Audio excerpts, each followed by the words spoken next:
All good things must come to an end, right? It is the last day of summer vacation for students in Georgia and Kentucky, among other places.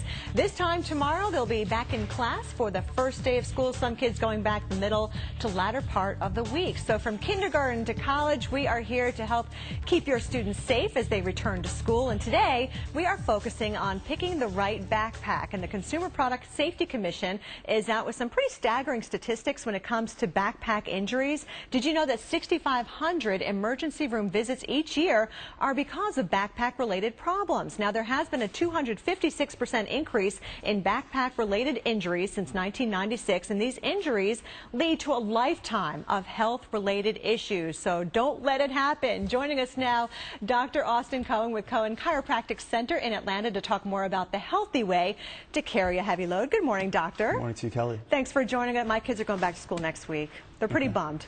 And my son, he's in high school. He carries his whole locker with him. I mean, he doesn't like to use the locker. He's afraid he's going to forget something, I guess, at school. And you've got some books with you, too, and they really can weigh a lot. Absolutely. These books, they weigh a lot, and the numbers are staggering. Actually, the recent statistic, not just showing ER visits, there's a total of 20,000 visits that go to the, not just ER, but the hospital, medical doctors, chiropractors that are being seen from children due to backpack-related injuries. And that's pretty scary because children shouldn't have pain. So the key is when you want to look for a good backpack. Now, when you do that, you want to make sure the backpack has padding on the shoulders. That would be the first thing to look for because there's a huge plexus and bundle of nerves right up here in the shoulders. So if you don't have padding for it, it could misalign that or could cause vertebral subluxations, which are misalignments to the spine. So it could do that. So you want to make sure you get padding right on top of the shoulders. That's nice the first thing. wide straps, too. Absolutely. You want to get these wide straps. See, there's not one backpack for every single child. There's different types of backpacks for every single child depending on their size. Right. And the key when it comes to size is you want to make sure that it's no more than 15% of their body weight. So if they're 100 pounds, no more than 15 pounds for the child. Good luck trying to get to convince my kids of that. But, you know, my son also likes to carry it on one side rather than even on the back. And we want to make sure that it is even and it is balanced for the body. When it comes to entering in the books into the book bag, the way we want to do it is you want to put in, and I brought some books for as a demonstration, you want to put the heaviest books in first and closest to your back for support. So you just enter it in like this, and then you do your next heaviest one in, and then the lightest one will go on the outside for more support. So you want to make sure that the heaviest book is closest to your back for support.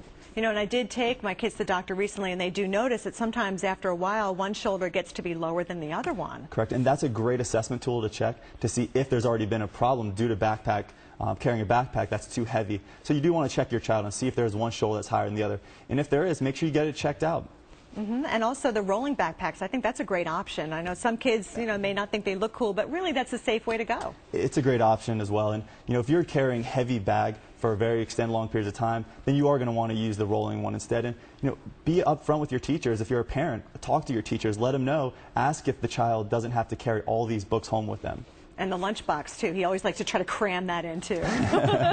All right, Doctor, we're going to talk to you more a little bit coming up later on. Of course, we want your questions for Dr. Cohen. So if you do have a question on how to pick out the perfect backpack for your kids, you can send it on in to Weekend View, and we'll have more of your answers.